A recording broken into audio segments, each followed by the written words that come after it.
Para sa bawat Pilipino, alam ko na buo ang galit ninyo sa akin ngayon. Nauunawaan ko rin kung bakit, lalo na at malaki ang halagang nakataya. Pero bago kayo humusga, hayaan ninyong ipaliwanag ko ang buong katotohanan. Matagal akong hindi nagsalita dahil may direktang utos sa akin. Huwag nang bumalik ng Pilipinas at manahimik na lamang. Umalis ako noong July 19, 2025 para sa aking medical check-up. Nakaplanong bumalik pagkatapos ng SONA ni Pangulo. Pero habang papauwi na ako, tinawagan ako ni dating Speaker Martin Romualdez at sinabihan, "Stay out of the country. You will be well taken care of as instructed by the President." Noon naniniwala pa ako sa kanila, kaya't hindi ako bumalik. Tumikom ang aking bibig, sumunod ako, pero ang hindi ko alam, ang ibig pala nilang sabihin sa aalagaan ka namin ay gagamitin ako bilang panakipbutas sa kanilang kampanya laban sa korupsyon. Ginawa nila akong poster boy ng kanilang sariling kasinungalingan. Ngayon, hindi na ako mananahimik, ilalabas ko ang lahat ng katotohanan. May resibo, may ebidensya, at may pangalan. Nagsimula ito nung tumawag si Sekmina Pangandaman sa akin nung nag-umpisa ang BICAM process last year, 2024. Ang sabi niya, katatapos lang ng meeting nila ni Pangulo at may instructions na mag-insert o magpasok ng 100 billion worth of projects sa BICAM. At sinabi pa ni Sekmina, you can confirm with Yusek Adrian Bersamin dahil magkasama sila sa meeting ni Pangulong BBM noong araw na yon. Tinawagan ko po agad si Yusek Adrian Bersamin at tinanong ko kung may instruction nga ba ang Pangulo na magpasok ng 100 billion during their meeting. Ang sabi niya ay totoo nga po. Right after our conversation, tinawagan ko po si dating Speaker Martin Romualdez at nireport ko ang instructions ng Presidente to insert the 100 billion projects. At sinabi niya sa akin, what the President wants, he gets. After ng ilang araw, nag-set po ng meeting si Sekmina Pangandaman at Yusek Adrian Bersamin sa amin ni dating Speaker Martin Romualdez sa Aguado Building in front of Gate 4 ng Malacanang at nandun din po si Yusek Jojo Cadiz. During the meeting, binigay po ni Yusek Adrian Bersamin ang listahan na worth 100 billion. Tinanong ko po si Yusek Adrian kung saan galing ang listahan. Ang sagot niya, galing kay PBBM mismo at binigay niya ito mula sa brown leather bag. Nung sinabi po ni Yusek Adrian Bersamin yung brown leather bag, naalala ko noong nasa Singapore kami right after the elections of May 2022 sa Hilton Hotel, kami ni dating Speaker Martin and PBBM habang pauwi at pabalik ng Pilipinas, hinabol ng PSG ang brown leather bag at ang sabi ni PBBM, maiwan na lahat, wag lang ang brown leather bag. Kaya naniwala ako na utos talaga ito ng Pangulo. Pagkatapos ng ilang araw, I informed sina dating Speaker Martin Romualdez, Sekmina Pangandaman, Yusek Adrian Bersamin, and Yusek Jojo Cadiz na kung pwede 50 billion lang ang ipasok sa program funds dahil so sobra ang DPWH funds versus sa DepEd. In practice, hindi pwede na mas malaki ang budget ng DPWH kaysa edukasyon. And yung balance na 50 billion, ilagay na lang sa program funds for the 2025 budget. Dahil Office of the President din ang nagre-release ng lahat ng unprogrammed funds. Pagkatapos ng isang araw, tinawagan ako ni Sekmina at sinabi ang mensahe ng Pangulo, ipasok ninyo yan dahil pinangako na sa akin ni Speaker Martin yan at hindi na pwedeng baguhin. Kumbaga, ang utos ng hari hindi pwedeng mabali. Again, I informed the Speaker and asked clearance about the instructions ng Pangulo. At ang sabi niya, wala tayong magagawa. Kaya po nagtataka ako kung bakit sinasabi ni Pangulo na hindi niya makilala ang budget. Samantalang lahat na binawas at dinagdag sa mga ahensya ng gobyerno ay humihingi ng approval sa kanya si Sekmina Pangandaman. So yun po mga kaibigan, ang isang pag-i-expose, paglalantad, pagbubulgar ni dating congressman ng Ako Bicol Party List na si Saldico, na ngayon is nandoon pa po sa ibang lugar, di natin malaman kung saan ngayon. Kaya ko ito mga kaibigan, bigyan ko ng reaction at ako'y nagsasalita ng sa kagaya nito dahil siyempre bilang isang Pilipino, apektado po ang lahat. Isa na ako dyan. Dahil siyempre ito'y usapang pera at ito na nga nagkagulo-gulo sila ng dahil sa pera. Pastilan Ginoo, pastilan mga kababayang Pilipino. Nangyari na sa tatay, ngayon nangyari na naman muli sa anak. Sana po, pagbago na tayo ngayon dito. At Pilipinas, mga kapwa ko Pilipino, gising. At itong video na ito, naniniwala naman ako na hindi ito AI dahil sinagot ito ng Malacanang mga kababayan at ito po ngayon ang pinag-uusapan. Sinagot nila ang video na ito ni Saldico. Saldico should come back to the country and sign everything he said under oath with the proper judicial authorities. Thank you. Secretary Amina Pangandaman of DBM. So yun, yung nga po, ito yung doon sa Malacanang, Priscon. So ito yung nagsalita kanina na gusto nga pauwiin na lang nila si Saldico dahil para panumpaan yung mga sinasabi niya. Siyempre isang kasiraan ito sa panig ng ating gobyerno. At alam mo nyo ba mga kaibigan, mga kababayan, nangyari ang mga kalamidad nito mga nakaraang araw. Ito na nga ang bagyong si Tino at nasundan pa ni Uwan. Napakadami, may lindol pa. Hindi ba nyo napansin mga kababayan?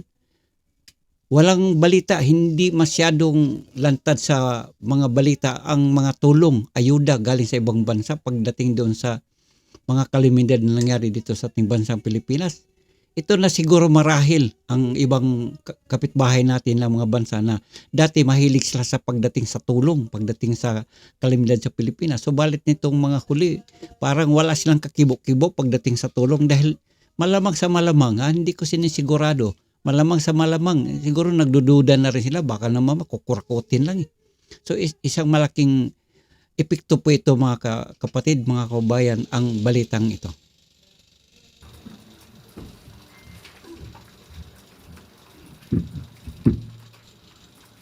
Magandang hapon po sa ating lahat.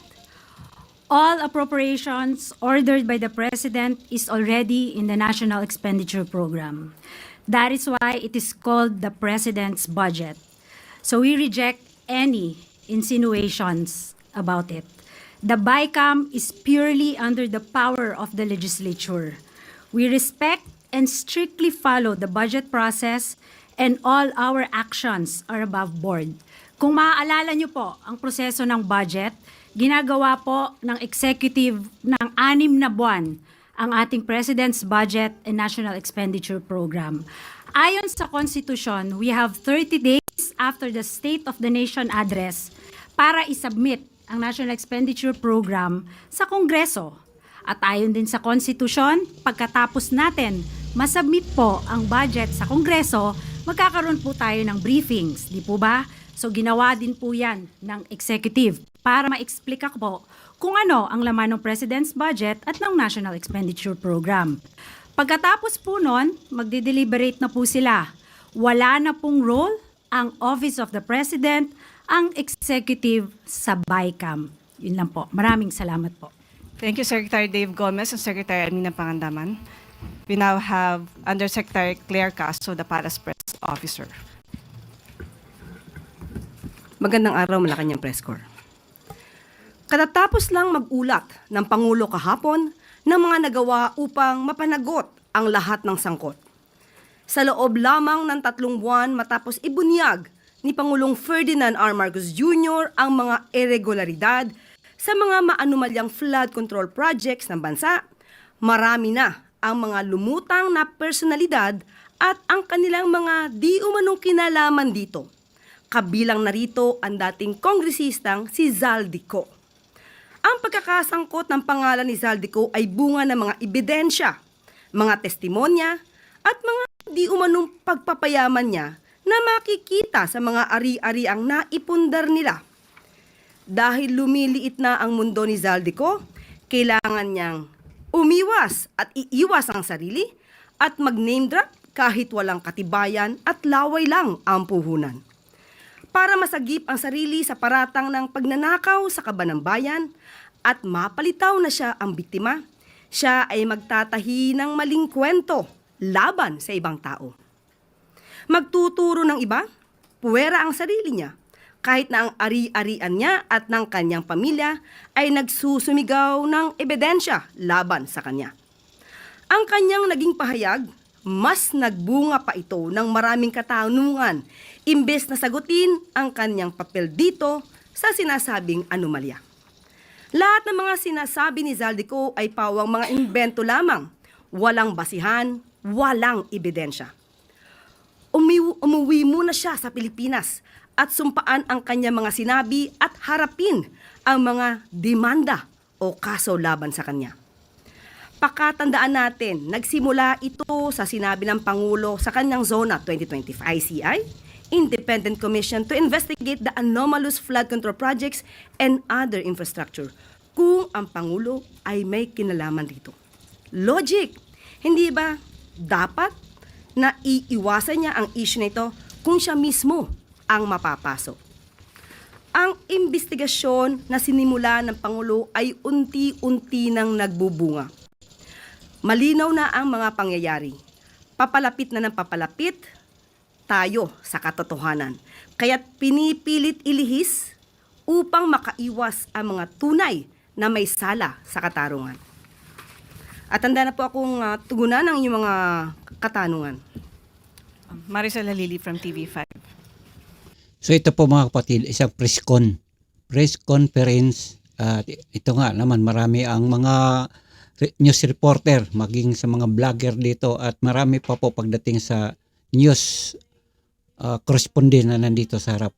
Muli po, ito po ay response sa mga ibinulgar ni Zaldico. Ito po yung sa Malacanang mga kababayan. At ang magsasalita at ang tumatanggap ng mga katanungan ay walang iba kundi si Madam Claire Castro. Yusek, magandang hapon po. So ano po ang plano natin kay Congressman Zaldico? Because I understand ang sinabi ni Presidente, we cannot cancel his passport. Pero ano po yung plano natin ngayon para mapauwi siya dito sa Pilipinas? Ito po ay nasa kamay na rin po sa ating pagkakaalam, ay may pending na po mga complaints na naisampa sa kanya. At sana po ay mapabilis na rin po ng ombudsman ang mga pagresolba sa mga kaso na ito at kung sila ay makakapag-rekomenda, kung ano man naman i-recommend nila for dismissal or for filing of the case to the Sandigan Bayan, sana mapabilis na rin po. Kasi ang taong bayan po ay naghihintay na rin ng mabilisang aksyon. Hindi po siya mapapauwi sa ngayon dahil ang naaayon po sa batas, ang hindi pa po nakakasuhan at tinuturing na pugante dahil wala pa pong warrant of arrest na nai-issue ang court, o kaya ay siya naman ay hindi pa naman convicted at siya'y tumakas. At hindi natin masasabi na yung kanyang passport ay naisagawa at nai-issue ng, through a fraudulent act. So wala po pa kasi basehan para mag-file ng petition or application for cancellation of passport ni Zaldico and DOJ at malamang po madismiss po ito ng korte kung hindi po bibigyan ng basihan sa pagkakansela ng passport.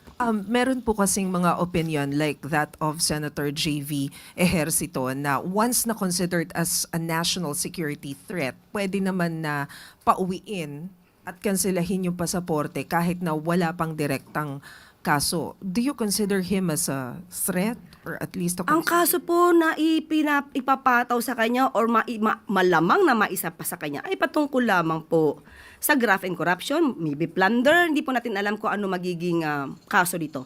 But hindi po ito sa ating palagay ay makukonsidera na issue about national security. So yun po. Sunod na tanong mula kay Raquel Bayan, Radyo Pilipinas. Yes, sir. Good afternoon. Isa po din sa mga accusation ni Zaldico, si Pangulong Marcos umano po, yung nag-utos ng 100 billion peso insertion, na karating na po kaya ito kay Pangulong Marcos. What was his reaction po? Opo, at ang updated naman po ang ating Pangulo at katulad naman po sinabi ni Secretary Mina, hindi po obligasyon at wala pong papel ang Pangulo sa sinasabing insertion. Sabi nga po nila, kung ang Pangulo, ayon na rin sa sinabi ni Saldico, ay hari daw. Bakit po kaya sa insertion pa ilalagay 100 billion pesos kung pwede naman po itong isama mismo sa NEP? So doon po ay kataka-taka at alam natin na mukhang may gumawa ng kanyang salaysay at mukhang hindi niya naiintindihan ang kanyang mga sinasabi ron. Sunod na tanong mula kay Ivan Mayrina, GMA News. Microphone, please. Hi, Yusek.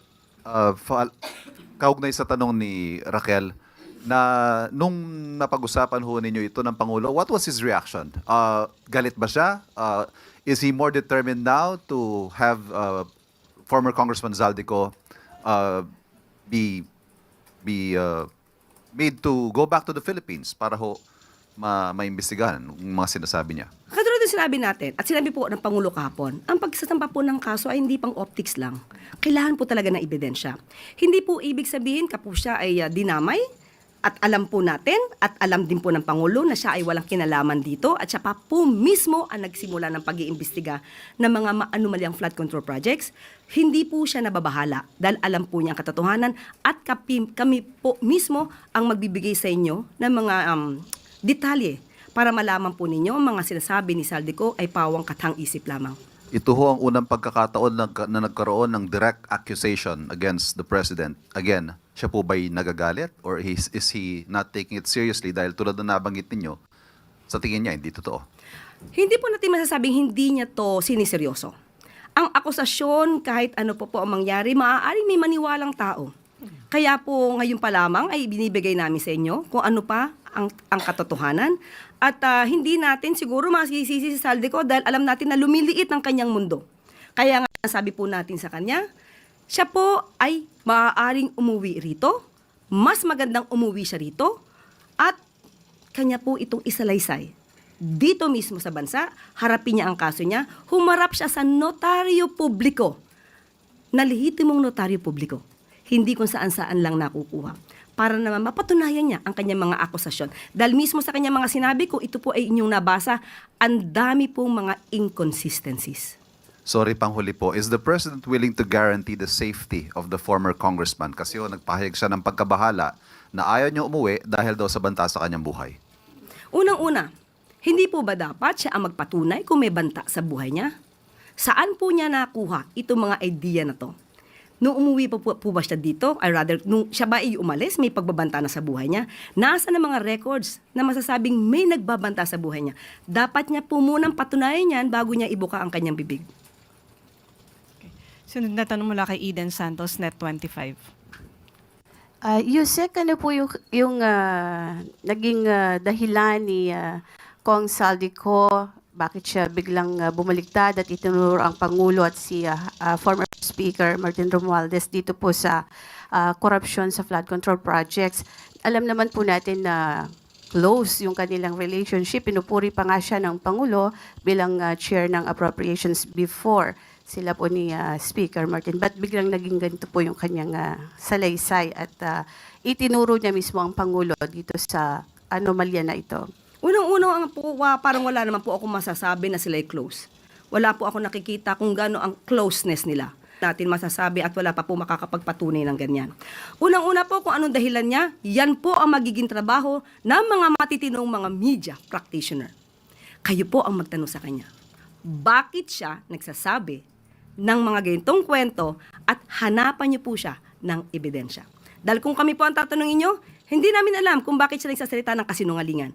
Most probably, para itawid ang kanyang sarili at sabihin wala siyang kasalanan. Yun ang pinaka-basic reason. Pero kung ano pang mas malalim na dahilan niya, kayo na po ang magtanong sa kanya. Ano po yung ini-expect ng Pangulo na implikasyon itong paglantad ni Saldico at pagturo mismo sa kanya sa anomalyang ito, lalo't ang taong bayan po ay sinasabing galit na nga sa nangyayaring matinding korupsyon po sa gobyerno? Ang implikasyon pong nakikita natin ay mas magagalit ang mga tao kay Saldico dahil sa kanyang pagsisinungaling. Makikita natin na lahat ng kanyang sinabi, katulad na nga ng mga ekspertong sinabi, bakit kailangan pa na mag-insert ng 100 billion pesos samantalang kaya namang isama ito sa NEP. So doon pa lamang po, dapat magalit talaga ang tao dahil marami nagsisinungaling para maisalba ang kanilang sarili. Salamat. Next question mula kay Christian Yosores, DZMM. Hi, Yusek. May mga ulat po na lumabas sa social media na nagpatawag di umano ng meeting si Pangulo sa kanyang security cluster. Is the palace in panic mode dahil so posible po na mag-spark na naman ng panibagong public outrage yung expose ni dating congressman ko? Wala po ako nabalita ang ganyan. At ako sino po ang nagsabi niyan, muli, patunayan po niya. Tayo po nga ay dapat papunta ng Intramuros Hindi po ba? At meron doong event. So, wala pong panic mode na tayong pinag-uusapan.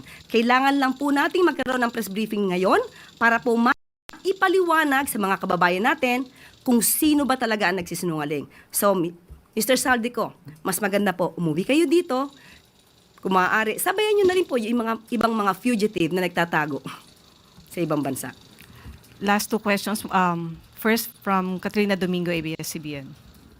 Undersecretary, ano po yung balak ng palasyong gawin to address Zaldico's accusations? Aside from denying it, does the palace intend or the president intend to file charges against him? Depende po. May part 2 pa, sabi niya. Abangan ang part 2. Parang part 1 pa lang to. So malamang gagawa na naman to ng panibagong kwento dahil nadinignan niya kung anong sinabi natin. So abangan natin kung ano na namang tahitahing kwento ang inyong madidinig mula sa kanya. Kaya, be cautious. Now, follow-up question. As mentioned earlier, Zaldico's statements might spark a fresh outrage from the public. How concerned is the president with the upcoming INC rally over the weekend? Alam ko naman po na ang mga miyembro ng INC ay matatalino, makadiyos, makabayan. Alam po nila kung sino nagsisinungaling at alam po nila kung sino ang tunay na nagtatrabaho para sa bayan. So yun lamang po. Tandaan natin, walang ganyang karaming air assets ang Pangulo. Last question mula kay Vance Fernandez. Good afternoon, ma'am. Do you have any idea who is behind this tell-a-lie accusation? May naiisip ba ako? Mahirap magsalita, pero minsan kayo mismo mag-iisip, sino kaya ang nasa likod nito? Yung mga obstructionists, destabilizers, o lumiliit lang siguro talaga ang mundo ni Saldico dahil siya po mismo ang naiipit sa mga aksyon na mismong siya ang gumawa. Thank you, Yusek Claire. Okay, go. Okay. Ma'am, last na lang po. May we have your reaction about the statement of VP Sara saying na paranoid na raw yung administration, especially now na madaming rally yung nangyayari, and yung pagkontra niya doon sa sinabi ng Pangulo about the status of our economy? Okay, unang-una po, paranoia. Ang paranoia, sabi po nila, ay direct cause ito ng emotional outburst, meltdown. Hindi po nagme-meltdown ang ating Pangulo. Nagkataon lang po, syempre po, kapag ka po may mga issue, may nababalitaan, may mga nagre-report na di umanong may gustong magpabaksak sa gobyerno, ano po ba ang dapat gawin ng gobyerno? Matulog? Manahimik? Mag-relax? Kailangan po ito mamonitor. Hindi naman po ibig sabihin na ito ay may katotohanan, but still, hindi po to dapat na tinutulugan. Patungkol po doon sa, again, Maricel, ano yung second? Sa economy, kinontra niya yung statement ni President. Sa ekonomiya. Tandaan po natin, inamin po natin na naaapektuhan ng economic growth. Bakit? Dahil sa marami pong naging kalamidad. At may issue rin po patungkol dito sa korupsyon. At tandaan po natin, ang korupsyon na ito ay hindi lang sa panahon ngayon. Panahon pa po nung nakaraang administrasyon. Hinahanap pa po ang 33.5 billion pesos na patungkol po sa flood control master plan sa Cebu or Metro Cebu. Isa po ito na dapat imbestigahan. Nakakakos din po ito sa ating ekonomiya. Maraming anomalya na dapat nating malaman, pati yung mga ghost projects na inamin naman ng dating Pangulong Duterte. So, Madam Claire, kung ano man ang nangyayari dito sa ating bansa ngayon, ay bahala na po kayo bayan. Ang akin lang po masasabi dito, mga kababayan ko. Gising na po tayo. Sana po sa nangyari ngayon, huwag na tayong magpatulog-tulog. at ating abangan ano ang susunod na kabanata sa ating bansang ito. Kung ano man ang magiging inyong narinig sa tabi-tabi dyan, sana po huwag tayo magpadalos-dalos na umaksyon or makinig or maniwala. Kaya ang masasabi ko dito, Mr. President, what's happening now in our country? Sana po kung ano man ang mga bagay na ito, sana hindi ito hahantong sa lalong ikalugmok natin hanggang doon sa kumunoy ng kahirapan. Dahil sabi nga nila, ang bansang Pilipinas ay mayaman na bansa, maging sa anuman, sa mineral, sa mga yaman na nandito sa ating bansang ito. Subalit tayo naghihirap dahil ang ibang pera na sana ay mapunta sa isang magagandang mga adikain, suporta sa ngalan tayo isang bayang Pilipinas, ay napunta lamang sa isang mga bulsa dyan na hindi kontento sa isang kapiraso lamang na laman sa kanilang bulsa. Sa salitang kaswapangan, ay sinusulo ang pera na sana ay para sa bayan ay kinukuha ng isang, sabi nga nila, hoodlum in uniform.